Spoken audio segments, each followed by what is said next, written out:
Well, welcome to Focus Today. I'm your host, Perry Atkinson, and I am really delighted and honored to have in the studio today Pastor Dale Schaeffer. He is the new lead pastor for the First Church of the Nazarene in Medford, and he moves into Southern Oregon in the beautiful Rogue Valley from Illinois. And today, this is a summer day to him. That's absolutely right. I think they just got 11 inches of snow really? Where we came from this weekend. And your first weekend in town, they canceled the services because of snow, and you hardly could get over that. It kind of blew me away. We don't cancel church in Illinois. I guess they do that around here sometimes. Yeah. But well, welcome. Yeah, well, thank you, Perry. Appreciate it. Welcome. I wanted you to come in for a few moments and share with us from your heart the meaning of Christmas, because you have started something with your very short tenure here of reaching out to the community. In fact, I have it here. It's called Bless the Valley. Bless the Valley. That's it. What's the Lord laid on your heart for Christmas? Well, the heart behind this is that I believe that we've been blessed to be a blessing.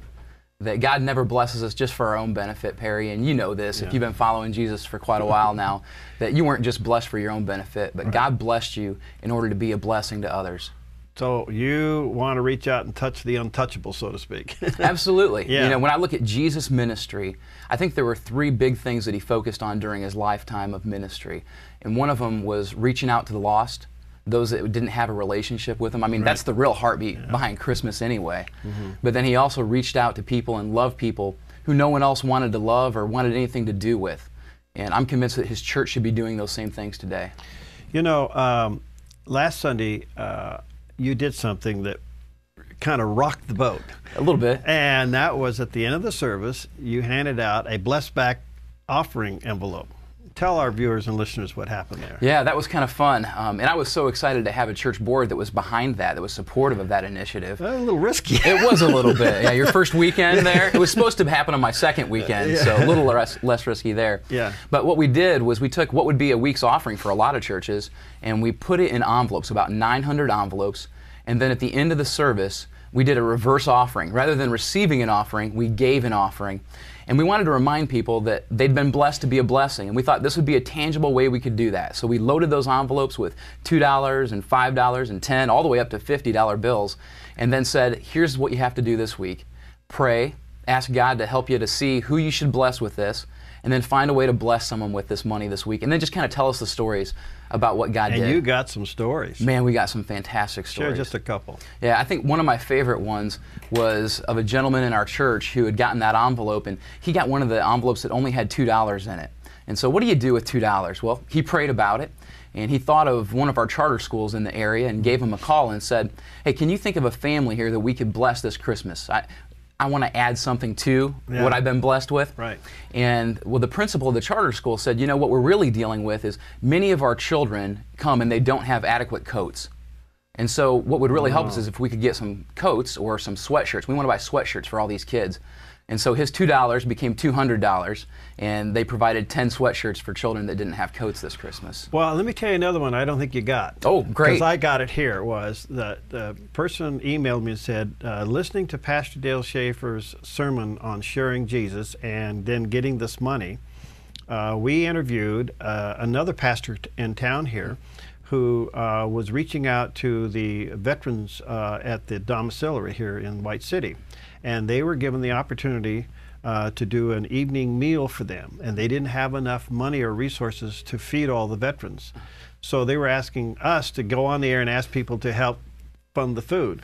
Well, this person who attends the church heard you took her envelope, went out and bought plates of cookies and cold cuts and all kinds of food and gave it to that pastor to take to the domiciliary to feed the vets. Man, that's fantastic. All I out hadn't of even heard $2. that story. Out of $2, right? Yeah. I mean, little is much when God's in it, right? That's right. You know, and you asked a question the other day. In fact, it was on the video before you ministered, and that was basically, how would Jesus respond to Christmas today? What do you think that would be? You know, I think Jesus came to bring light and to bring life. I think today the world is still just as dark as it was when Jesus came, but he comes to bring light to the darkness. And wherever there's light, there's also life. And I think what he would do is he would go into the darkness just like he did when he came 2,000 years ago. And he would bring light. And there would be some people who would see that light and they would allow themselves to adjust to that light. Even though light at first kind of pushes you away, there would be some people who would say, you know what, I'm tired of living in the darkness. and I'm ready to stand in the light of Christ because I know that that light will eventually bring life for me. So I think Jesus would step into the darkness, into the darkest places we can find, and he would let his light shine. Pastor Dale, your heart is to get the church out of the pew into the streets. Maybe that's paraphrasing it. I think that hits it pretty closely. Okay, and you shared a story, and we have a few extra seconds here, but the birth of your baby girl, that day, pick it up. What happened? Yeah, the day my youngest daughter, Mia, was born. She's 9 years old now. About 2 a.m., my wife went into labor, and we rushed to the hospital. By 4 a.m., we had a beautiful baby girl, healthy, so what a blessing, right? Yeah. Well, later that day, we were scheduled to have satellite television installed at our house. And what a great combo to have happen in there. And my phone rang later that afternoon. I'd forgotten about it, and it was a guy named Chris. And he said, hey, I'm set to install satellite at your house. You still want me to come today? And I said, well, we just had a baby. Well, my wife just had a baby, but we just had a baby. And let me check with my wife. And she said, yeah, you should go. So I went and I met Chris at the house, and we began talking. And Chris had a history outside of the church. He'd kind of grown up in the church and got away from God. Had spent a lot of time playing in bar bands, singing out in bars, and abusing alcohol, and had been in multiple relationships. I believe he was in his third marriage. And as we began to talk, he knew that we were planning a brand new church, and shared with him about that and said, hey, I need a sound guy to run sound for us. And God was in that moment, and he said, yeah, you know what? I'll come run sound for you. Really? And so he came, ran sound for us for a year, and just hung out with people that loved Jesus, that let the love of Jesus show through them. And about a year into it, he had this moment where it wasn't in a church service, but there was a moment where he realized that he'd met Jesus. And the way he worded it was, he said, I met Jesus, but it was in the people of the church. Wow. And I'm convinced that's what the church should be. They should just be Jesus to the world. And today he is? He's a minister. He is a local minister at the church that we moved from in Illinois. He runs all of our production and technology, like your guys behind the scenes here. Yeah. He does that work for the church that we started now. Wow, and part of your testimony is that you had over 300 people in your church that were come to the Lord that way. Yeah. And ended up over and over and over again. And it really was as simple as this. When we would sit down with them to talk about, how did you come to faith? They would tell us two key things. They would say, there was a Christian who loved me where I was at, who built a relationship with me and spent time with me, who shared their life with me, and then they invited me to meet Jesus. Whether that was through sharing their personal testimony or inviting them to a worship experience where they heard the gospel taught, but it really was as simple as building a relationship and then showing someone Jesus. All right, we got about 2 minutes left. Tell our viewers and listeners what you want them to hear for this Christmas. Oh man, that's can you do easy. it too? I can. Okay. I can. Okay. You know, I said earlier that Christmas, I think if Christ came again, would be about bringing light to darkness. And if there's any of our viewers here who right now would say, you know what, I'm standing in the darkness right now. I recognize that my life's a little bit messy right now. Maybe not on the outside, maybe on the inside there's some mess. I would encourage them, as painful as it is, to stand in the light of Christ and let His light shine into their life. And after a while, their spirit, their eyes are going to adjust to that light. And what they're going to discover, that light brings life. And if they'll put themselves in that place, God's going to do a work in their heart, and He's going to begin recreating them into His own likeness. And they'll be able to bear His image in this world, be His representatives, reach people for Christ, make an impact. And that'd be the message that I would share this Christmas. Well, let me just say to our viewers and listeners, there's plenty of churches having some great services starting tomorrow night. And I don't know what you do on Christmas Eve, but I really would encourage you to attend a service. And at the First Church of the Nazarene, you're going to have two special Christmas Eve services. Two Christmas Eve services. They're identical, one at 5 and one at 6:30. They're going to last right at an hour. We're going to preach the gospel. And so if you know someone who doesn't know Jesus, man, get them to Christmas Eve. There you go. And so if you're looking for a good place to go, 5 and 6:30, the First Church of the Nazarene. But I know that I saw them in the paper. There's a list of churches all over the valley doing some great services. And so I really think, you know, this Christmas Eve, push the pause button on all the family activities. Get them all to go to a service. Great opportunity to bring your family and friends in, and you just turn it over to God. He can take care of the rest. He's big enough to handle it, right? You think? I think Welcome so. to the Valley, my friend. Thanks, Perry. I'm looking forward to having you back many times, and bless the Valley, right? Bless the Valley. Check it out at blessthevalley.com. blessthevalley.com. You can check it out there. All right, we'll take a quick break. We'll be right back.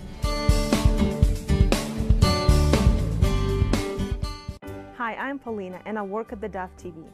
Did you know that when you support theDove TV, you have a profound impact, not only in our community, but around the world? It's your continued support that takes the inspiration and hope in the programs we produce and makes them available to the thousands of people who are watching these videos online every week. Help bring encouragement and hope to our valley and beyond by making a secure online donation today at our website, thedove.us.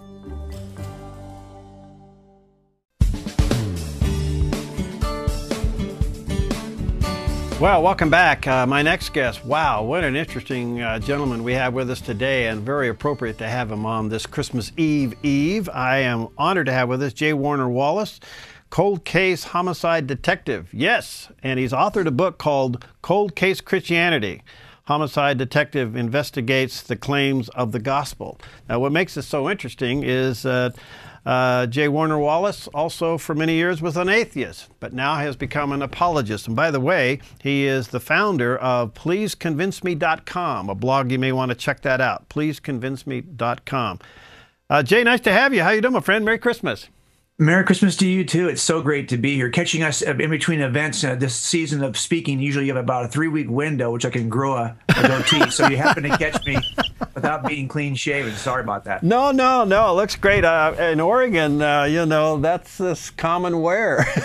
Well, down here in Southern California, it's so hot. I mean, it's ridiculous. I think it's in the 70s today, but I still Really? put on the Santa goatee just for the holiday. Okay, well, nice to see you. Merry Christmas to you. Fascinating work. Tell us, first of all, your life as an atheist. Well, I was the kind of guy who was pretty skeptical and pretty evidential in my approach to things. After all, I had been a detective for years. I was 35 before I really took a serious look at the case for Christianity. And I was the kind of guy who would have been the person you would have struggled with if you were in a conversation, because I was an adamant, vocal atheist for all those years. And my friends would try to talk to me about these things, but I was always disturbed by the fact that a lot of my friends who were in law enforcement were very evidential about everything else in their life, especially about the professional life.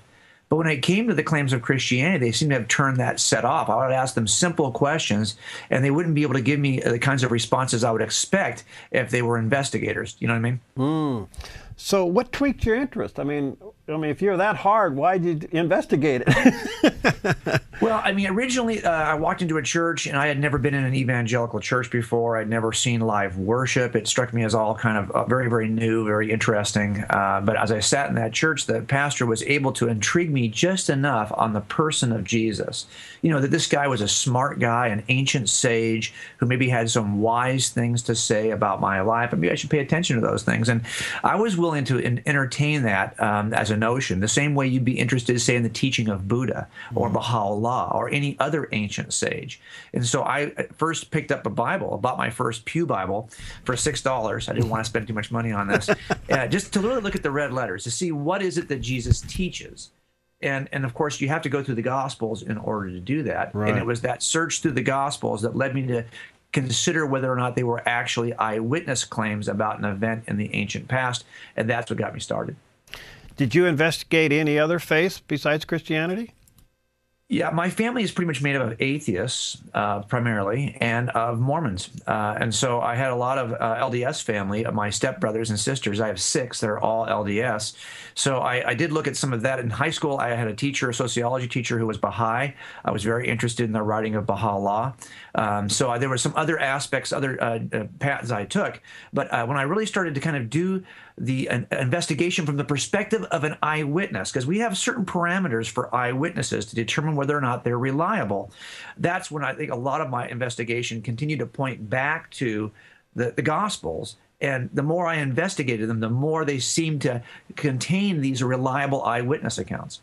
Well, of which now your background as a detective, you're noted for visual presentations in the courtroom, so obviously somewhat revolutionary. So that probably is how you approached it, right? Yeah, I mean, at the time I was, my background's kind of diverse. I had a background, in a bachelor's degree in design and a master's degree in architecture before I ever became a police officer. So a lot of my approach to doing anything was visual. So I've got a collection of degrees I don't use. Okay, so for the most part, but yeah, that's really how I approached everything. And when I would do jury trials, cold case trials, I try to make them very visual because that's the kind of person I am. And so as I looked at the case for Christianity, I started to kind of pencil out the diagram out the ways in which it was either reliable or unreliable. And the more I did this, the more I realized that, wow, you know, if we had this kind of case with this kind of reliability on the part of witnesses, we would be very comfortable in a jury trial. So what is it really that's keeping me from making a decision for Christ? Is it really that there wasn't enough evidence, or was it really that I didn't want there to be enough evidence? And I think I fell in that second category, because once you look at the evidence for the reliability of the Gospels, I think it's pretty clear. We've got accounts we can trust that accurately record an event in the past about Jesus, the resurrection. So is there pressure among atheists to defend their position even though they may be curious about the other side? And the reason I asked that question, Jay, is I interviewed an atheist the other day, and it just seemed like he was stuck on being an atheist even though he was having a hard time denying what Christians proclaim. Yeah, I think part of it for me is that I felt that the attitude that you would have, if you don't have an evidential view of the things you determine are true, it's really about epistemology. How do we know what we know? And if you'd asked me, well, why do you believe this particular fact about the world is true? And I was to say to you, well, I don't know, but God confirmed it for me. You would be suspicious of my view on that. You would say, well, have you examined the history of that event? Have you examined? So for me, I had to come at it from the perspective of I didn't believe that Christians were very good at determining what is true based on the manner they went about doing it. Wow. So I think as an atheist, I would have said Christians are actually dangerous, because if they take that same view, the same approach they take with their faith, if they took that approach in trying to determine, for example, political issues, social issues, I wouldn't trust that kind of thinking. I'm an evidentialist. We got to make decisions based on the best inference from evidence rather than an emotional response to an experience we think we had. So that's why I think a lot of atheists are determined to try to convince Christians that they're wrong. They don't trust the way they come to truth claims. And for me, when I realized the history of Christianity was replete with a very intellectual history in which Jesus himself says, if you don't believe what I'm telling you, at least believe on the evidence of these miracles. And he spends 40 days with the disciples in Acts 1, giving them many more convincing proofs. What I love about Christianity is that God gives us enough evidence to know that it's true, and we simply have to take the time to examine the evidence. That's exactly where I wanted to be as an atheist, and that's exactly where I am today as a Christian. All right, so you start with the Gospels, the red letter, the four Gospels. Was there one particular passage that began to lean you a little bit towards opening your heart to this? Well, what was first kind of piqued my interest was that when you have an event in which more than one witness observes the event, right, and you go out and you interview those witnesses, there's always variation between the accounts. You never get two witnesses to agree completely on an observation. I've never had that in a case. But what I do see is that sometimes they'll unintentionally, accidentally fill in details that the other one leaves out. And so the first witness will talk to you and tell you something, and you'll think, how can that even be true? And then you'll talk to the next witness, and he'll make sense of what the first witness said. I started to see this unintentional eyewitness support between the gospel writers. And as I saw that, it said, I'm going to take some time to see, how do these accounts puzzle together? You know, why does Jesus ask Philip to go look for a place to have to feed all these 5,000? You know, we don't understand really why until you read all the accounts, and you'll see that people will insert details that explain what the other did not explain. And as I saw that, I said, wow, that is very common in true eyewitness accounts. So that began my investigation a little deeper. These are sometimes called the coincidences. These are divine coincidences in the Gospels. And they really are very compelling for me as I examine them as eyewitness accounts. How did you handle the book of John? Well, I started off by trying to ask the first question you ask of any eyewitness. Were you really there? And so for me, I had to know, were the Gospels written early enough to have actually been written by eyewitnesses. And for me, it all centers on Luke's work in the book of Acts. I think there's good reason to believe that the book of Acts is written before the martyrdom of James, the martyrdom of Paul, the martyrdom of Peter, and the destruction of the temple, because these things are all missing. And that puts that account before 61 AD, when James, the brother of Jesus, is martyred. Now, I think there's good reason to do that. I go into this in one chapter in the book. And then that means that the Gospel of Luke is actually dated earlier than that. I think there's some good internal evidence in Paul's writing to indicate that it's dated really into the 50s. And then that means that Mark's account is even earlier than Luke's, because Luke it quotes Mark more than anyone else. And Luke actually says that his account is an orderly account to Theophilus in the first chapter, when Papias in the first century says that Mark's account is not necessarily orderly. So it appears that Luke is using Mark as a primary source and telling Theophilus, I've got this stuff in the right order. So I think this is powerful for me as I looked at the evidence. I do believe that they're dated early enough, the Gospels, to have qualified in the very first category of eyewitnesses. They were actually present. Now, as far as John goes, I can tell you this. When you have eyewitnesses that come to you and give you an account, and then one comes a couple of weeks later, if that person a couple of weeks later is aware of the first accounts given to you, they will typically not give you the whole account. They'll just fill in the details they know were missing from the other accounts. I have to say, you know what, it's time out. Go back to the beginning. Give me all the details. John's account feels very much like a late eyewitness account that comes in after the eyewitness knows what's already been presented, and it fills in details. And that explains a lot of why I think it's focused in very narrow areas, filling in details, and doesn't go back and try to reiterate a lot of what's been said already by Mark, Matthew, and Luke. Fascinating. Your first glance through, checking the evidence and the witnesses, did you see any conflict? Well, of course, you always see what I would call apparent contradictions, but that is not unusual. As a matter of fact, I expect that. Can you imagine if we had 4 Gospels that were word for word exactly the same? Do you think the skeptics in our world would be any more impressed with these? No, they would say that, no, come on, this is collusion. I can tell you, I had a homicide once where I didn't get there for an hour, and in the hour before I got there, the officers who were holding the witnesses put them all in the back of one police unit and let them sit there for an hour without any observation. They didn't monitor them, and sure enough, when I got there, they had talked to each other for the entire hour. No, I want the messy, apparent contradictions of competing eyewitness claims, because that is the hallmark of true eyewitness testimony. And when I see there's a certain range I expect, and I found that range in the Gospels. Nothing that contradicted, but certainly the things that came together, and together they make the most complete, robust account that I'm looking for. So I'm never disturbed by what might be apparent contradictions. I expect those when I have true eyewitness accounts. Wow. All right, let me take a quick break here. Jay will come back. This is absolutely fascinating. By the way, the book is entitled A Cold Case Christianity, and you may want to check this out. The foreword is by Lee Strobel, and of course, you know a lot about him. It's put out by David Cook Publishing, and davidcook.com. You may want to check it out at the Christian bookstores, Amazon, Barnes & Noble. And when we come back, we have some more questions about his investigation of Christianity. We'll be right back. Hi, I'm Daniel and I work at theDove TV. You know, compared to Portland, Seattle, and LA, Medford might be considered a small market, but at theDove, we're excited about the opportunity to make a big impact right here in our community. And you help make that happen.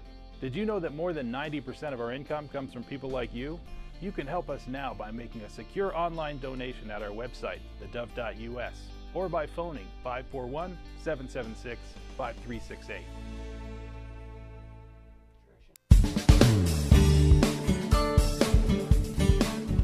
Okay, we're back, and my special guest today is J. Warner Wallace. He's the author of a book called Cold Case Christianity, formerly a homicide detective, investigates the claims of the gospel. The picture of the book there on the screen. Let me encourage you, this is done right.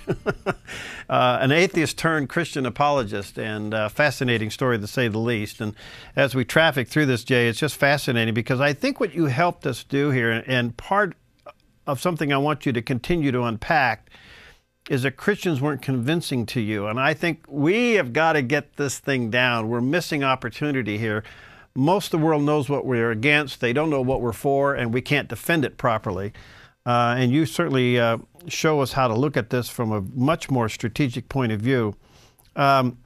Just one other quick question personally. At what point, what happened? You realize that Christ was who he said he was? Yeah, I think there's a distinction between belief that and belief in. I mean, I got to a point where I believed that the Gospels were telling me the truth about Jesus of Nazareth. Okay. But I wasn't at a place where I was trusting him for my salvation. As a matter of fact, even though I believed that the Gospels were reliable, I still didn't understand the gospel message because I was a very new investigator. I mean, I didn't have a background in the church or a background with Christians who could help me out. I remember talking to my wife one night and saying, hey, I think these are reliable accounts, but I don't understand what the cross is all about. Why even have to die on that cross? What's the gospel? I don't get the whole gospel. Do you understand it? And she says, no, I don't really understand it either. Well, okay. I had to do another search to discover what the gospel was about. And here's how I typically put it.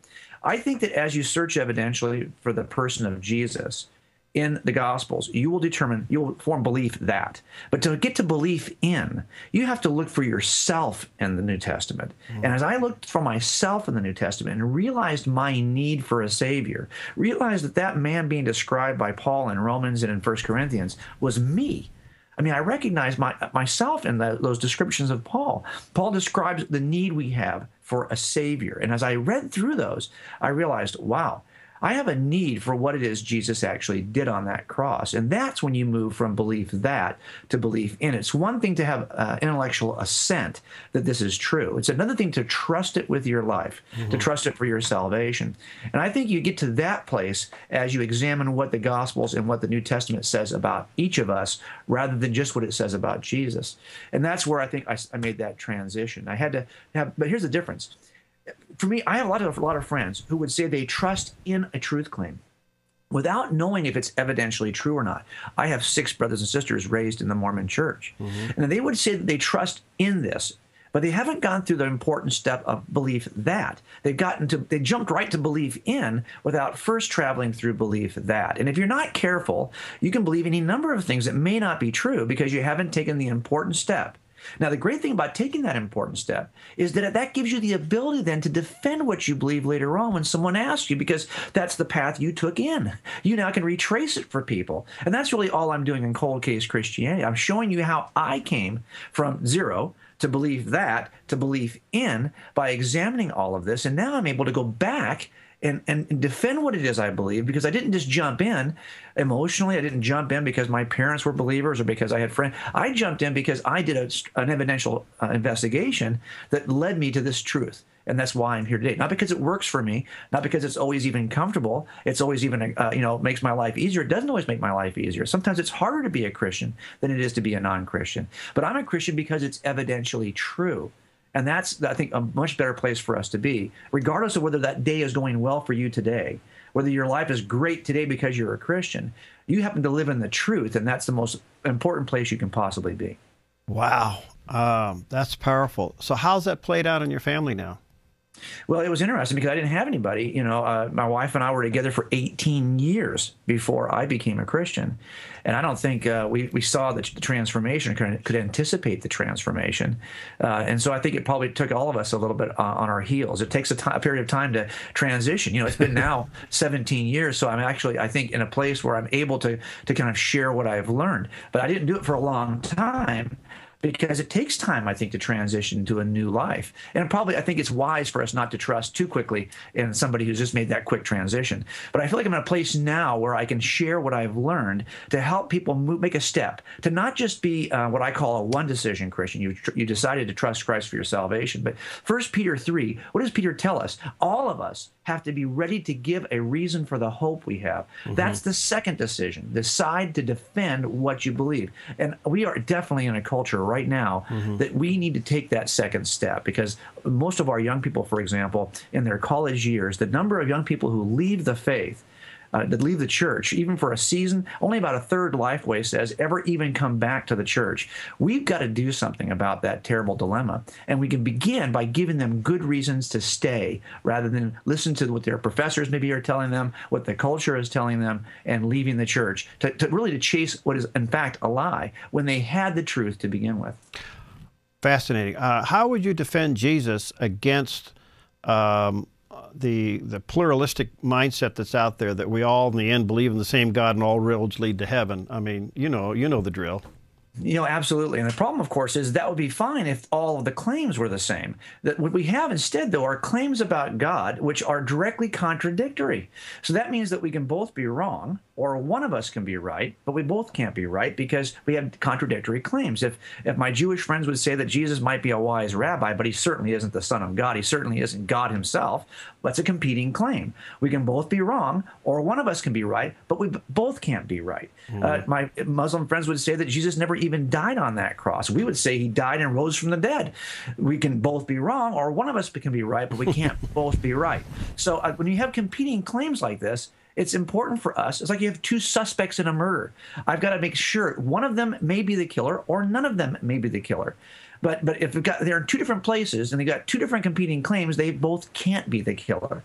And so it's time for us to search out and see which suspect is the most reasonable inference from the evidence. Which claim about God is the most reasonable claim from the evidence? All right, defending Christianity in today's culture is really a task because we don't like the exclusivity that the gospel suggests, and we're seeing that even today with the Duck Dynasty controversy. I mean, he just quoted scripture. I mean, you know that whole story. Right. So Christianity is under attack, especially when Jesus says in John chapter 14, "I'm the way, the truth, and life, and no one comes to the Father but through me." I mean, that is the one verse that puts everybody at tilt. Yeah, the exclusivity is an issue. I think we redefine tolerance in our culture. Tolerance today simply means that all of us must agree and give the same value to every competing claim. No claim is more meritorious or more true than another. We've got to embrace every claim as though it's equally true. That's the new definition of tolerance. But that definition can't even stand on its own feet, because if we said, well, we don't think every claim is true, will you accept that claim as true? No, they won't. If we say we think there are some claims that are right and some claims that are wrong, some things that are true, some things that are not, some things that are good, some things that are bad, will you accept our position on that? Well, no, they won't. So you see, they can't even be tolerant based on their own definition of tolerance. I quickly say it like this. Tolerance requires 3 Ds, the 3 Ds. First of all, it requires a disagreement. If I don't disagree with you, there's no reason to tolerate you. We agree. So you have to have the first D, disagreement. You also have to have a distinction, the second D, between the two sides. We don't have to agree. We can be completely distinct in our views. But the third D is critical. We have to have a certain demeanor. I can't be a jerk because I disagree with you. And so that's the true definition of tolerance, is when we disagree about something and we have two distinct views, a differentiation, and we have a proper demeanor toward each other, that's when we have true tolerance. But the culture has kind of redefined what tolerance is, and that's really the dilemma we find ourselves. I sometimes will just start by kind of returning back to the traditional definition of tolerance to help people see where they've gone wrong on this. All right, the few moments I have left, Jay, what would you say to the faith community that they need to re-examine how they're representing Christ? Because obviously you were turned off by it. And I see this as a growing issue, because at the same time, people are, well, here at the Dove Radio and TV, we're hearing 2 questions primarily. What is truth, and who can I trust? I mean, the fields are white unto harvest. This is our moment. And if we're not presenting Christ in a believable way, then what good are we? This is what every jury asks. What is true about what happened in this case, and which witnesses can I trust who came to the stand to testify? And that's what we do as jurors in this world as well. We have to ask ourselves a question. What is true about the world around us? And how do we determine who we can trust on this issue? If we don't take an approach toward the Bible, toward the Gospels, which is really about being able to demonstrate the truth of what they say in a way that's powerful to the world around us, we're not going to be able to help the world answer those 2 questions. And those are 2 very, very powerful questions. So here's what I'm encouraging people to do. Look, we've been called to be more than cultural Christians, accidental Christians. We're called to be case makers. This is what Peter says in 1 Peter 3. He doesn't say some of you should be able to make a case for what you believe. He says that all of us have to be ready to give a reason for the hope. All of us. If you find yourself this morning, like, I'm not sure I can answer that question. I'm not sure I can defend the Bible. I'm not sure I can defend the deity of Christ or the resurrection. It's time to stop being a passive, accidental Christian and start to be a Christian case maker. That's what God has called us to do. And if you'll take that challenge, it takes some work, but boy, is it worth it, because your faith will also grow and you'll have an impact on the world around you like you never had before. That's my encouragement to everyone who's listening today, is to become a better Christian case maker. All right. Well, and here's the tool. It's right here. It's called Cold Case Christianity by J. Warner Wallace. And let me encourage you to get a copy of it. There's a picture of it on the screen put out by David Cook Publishing. You can go to davidcook.com, check it out at Evangel, Christian Discount Books, Barnes & Noble, online at Amazon. Get a copy of this. And what an incredible resource. Jay, you're an inspiration. You're a delight. Loved it. Love to have you back, and keep up the good work. And to you and yours and your family and your staff, Merry Christmas. Merry Christmas to you guys, too. I really appreciate the opportunity. All right. God bless. We'll be right back. Hi, I'm Paula, and I work at theDove TV. Every day we get letters and emails from people who've been encouraged, blessed, and challenged by the programs on theDove TV. But we couldn't do it without you. Did you know that more than 90% of our income comes from people like you? You can help us continue to bring inspiration and hope to our community by making a secure online donation at our website, thedove.us, or call us at 541-776-5368.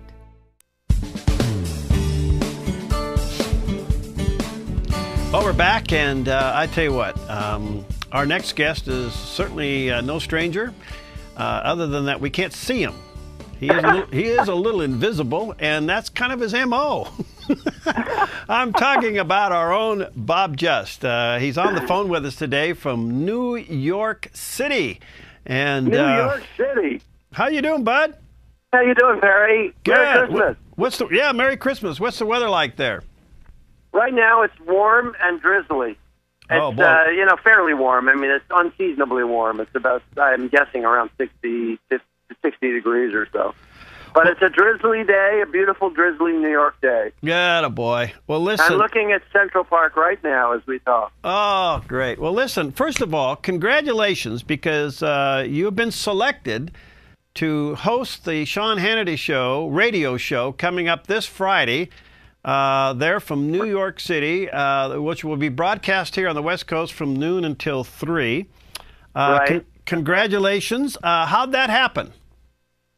Well, I've known Sean for years, but intentionally I never asked him or even hinted. I mean, I knew he used to listen to my show in the 90s and now and then, but I never asked him. I never hinted at anything. And then just out of the blue, he said, would you do my radio show? And I said, yeah. And then, the producer lined it up, and here we are. And the cool thing is they just moved into their new studios at Rockefeller Center, so I'm going to be broadcasting in the Hannity seat from Rockefeller Center, live from New York City. Well, that's great. Congratulations. Yeah, I'm looking forward to it. As I said, we've given birth to a lot of careers here. Yeah, I know. I know. I was just emailing back and forth with Paul Coughlin recently. And, by the way, I don't want to forget, I really would appreciate everyone's prayers. Yeah. When you suddenly find yourself talking to 10 million people, I definitely need prayer. Yeah, so. Yeah. So I know you have a lot of prayer warriors out there, so. That's right. Well, listen, there's a lot to talk about. Today, by the way, is the last day for people to sign up for Obamacare in order to be insured by January 1st, and the thing is a colossal failure. What are your thoughts on that? I haven't had a chance to talk to you about it. You noticed on Drudge today, maybe coinciding with the deadline, I don't know, but those in favor of Obamacare dropped by 5 points. It's now down to 35% of Americans. And that means a substantial number of Democrats and even liberal Democrats are against Obamacare. So just by the numbers. So it's a pretty amazing moment, Perry. I'd like to think it's going to be a giant wake-up call. I will be talking about that on the Hannity Show as a conservative Reagan Democrat. You always tease me about. But the reality is I'm going to be asking Democrats to stop voting Democrat. The only way we're going to be able to reclaim leadership of our party from the PC leftists that control it, and as you know, Perry, they do control it. It's like a board. They don't let anyone. They wouldn't let anyone like me into the higher levels of Democrat leadership. It's a closed shop, and the only way we're going to open that door is for Democrats to just start protesting and saying, the Obamacare is just a symbol of not just their incompetence, which is a problem on its own, obviously, but the recent Charles Krauthammer column in the Washington Post just nailed it. I mean, Obamacare in itself is a giant power grab, a socialist power grab. And the average Democrat doesn't want socialism in this country. It's about time we told our party that by voting with our feet, and that is voting Republican. And so that's, how I feel about it. Obamacare is in meltdown. Even one Democrat, a Minchin from Virginia, he's probably up for election next year, said that it's potentially going to be a meltdown. All right, so the president is getting the Pinocchio Award of the year, maybe of the century. You can keep your doctor. You can keep your insurance plan. These are bald-faced lies. Former Vice President Dick Cheney has gone as far as saying is that they were calculated, premeditated lies. And the Democrats that you are trying to win over have to go home and campaign on Obamacare. How can they possibly defend this mess? Yeah, I don't know, Perry, and that's the core question, and that's why I'm really going to be talking boldly with Democrats. In fact, I think I may have Pat Caddell on as a guest in the first hour, who is a famous Democrat who's worked in the Carter campaign and has criticized Democrats. But you're right. You're absolutely right. You went right for the two key issues, Obamacare and this giant, undeniable lie. They knew what they were doing. And the thing is, they're damaging Democrats as well as Republicans. They're damaging everybody. There should be a lot of Democrats that take a look at this and say, I can't vote for these people. I cannot vote for these people anymore. So I don't even know. What do you think? I'm curious to ask you, because of course there was an uproar in the beginning, but everyone got so distracted by the incompetence of the website that I don't think due attention was paid to the fact that President Obama, it's the most egregious lie I can think of to the American people by a sitting president. Can you think of a more egregious lie than that?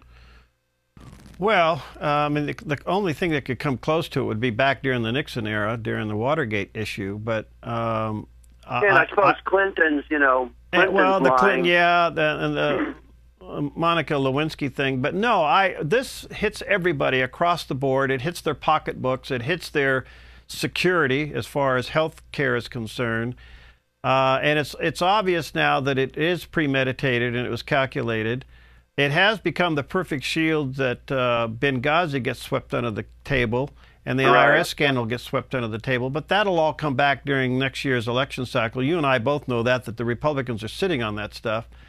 But what's so surprising to me is that John Boehner's weakness in leadership in not bringing Obamacare to some kind of a climax and taking advantage of this thing imploding in front of everybody.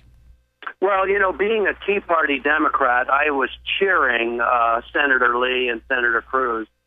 Those guys are heroes, and you have a real problem. I mean, I'm curious to know what you think. I mean, you have the mainstream or leadership Republicans going after the Tea Party when the Tea Party is the grassroots. I mean, it's the backbone. It's the core of the Republican Party, core conservative. Well, I had that same argument when I was chairman for 4 years.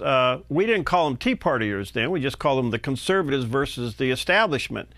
Right. Today they picked up the name Tea Party, but for the most sake, that is the problem, and it plays itself out. But listen, I think there's another principle at work here, Bob.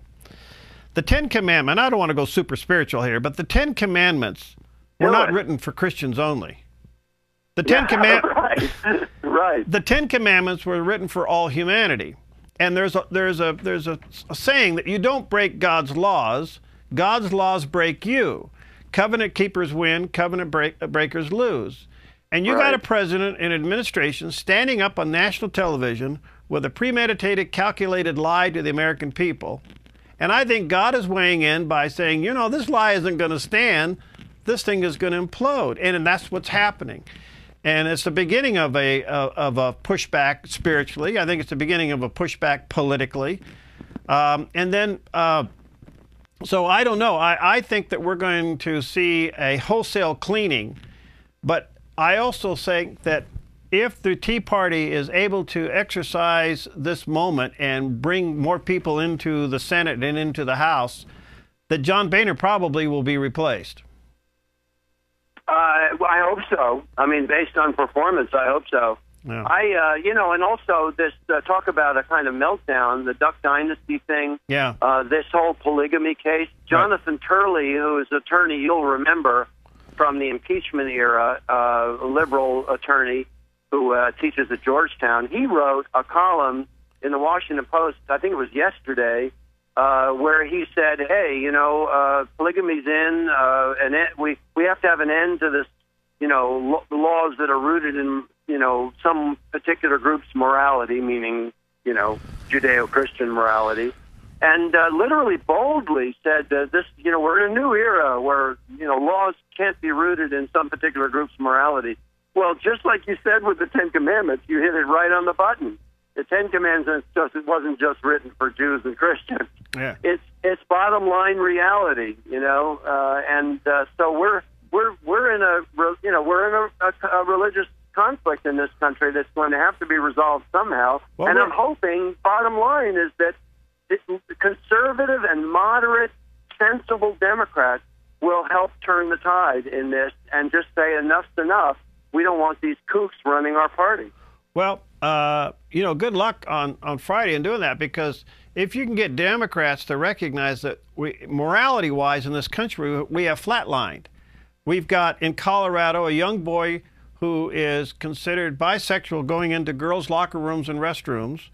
We've got Utah, which is run by the Mormons, where a judge now says polygamy's in and homosexual marriages are in. You got Duck Dynasty being called on the carpet. I mean, and the list goes on and on and on. You know the whole thing. We are at a moral flatline in this country. And if some of the D's who have any moral fiber left in their bones would rise up and say enough is enough, then I think the thing can turn around. The trick that the Democrat leftist leadership has played, that you've had to deal with when you headed the party in Oregon and just in general in your life as a Republican leader, is that they have convinced Democrats anybody but a Republican. In other words, their whole strategy, as you and I have talked about for years, is not to present good policy, not to present what they really stand for, because if they did, no one would vote for them, but to say Republicans hate the poor, Republicans are evil, they're bigots, they're judgmental, they're horrible people, they're Jim Jones cults. The Begala's recent quote, I think it was Begala. Right. These are nutty accusations, but on some level, they realize that if they can make people afraid to vote Republican, that the knee-jerk response will be to vote Democrat. And that's why I believe that, it takes a Democrat, and hopefully many Democrats, to rise up and say, no, I know Republicans. They're not what the leftist leadership in the Democratic Party said. They're regular Americans, just like the Tea Party. Who really believes that the Tea Party is racist and weird and all of that? Who really believes that? No one who's ever been to a Tea Party rally believes that. We've just got to stop believing their lies. I only got about a minute left, Bob. Our prayers are with you, and that the Lord will use you in that seat coming up on Friday, and that it'll be just a real opportunity to share some common sense, some biblical. Well, I hope I represent Southern Oregon well and our Lord well. I ask for prayers, and by the way, Perry, I got to tell you, you and Carl Wilson did the same thing. It's meaningful to me for sure, and I wanted to point it out that you are promoting a program on another station. Yeah. And that's because you serve a higher right, and so does Carl over at Tejo and Grants Pass. And I appreciate it more than I can tell you. Well, best to you, and take lots of pictures of the new studio and send them back to us, would you? Yeah, yeah, it's beautiful. I will. All right, Merry Christmas, and Merry Christmas to your mom. What a delight to meet her.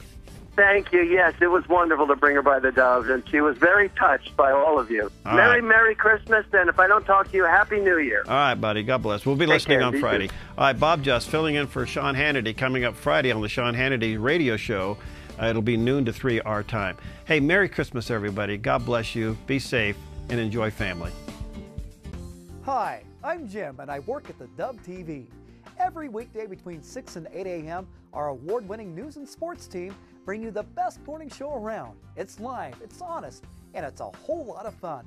And you help make it happen. Did you know that more than 90% of our income comes from people like you? You can help us continue to air local programs that share your voice by making a secure online donation at our website, thedove.us.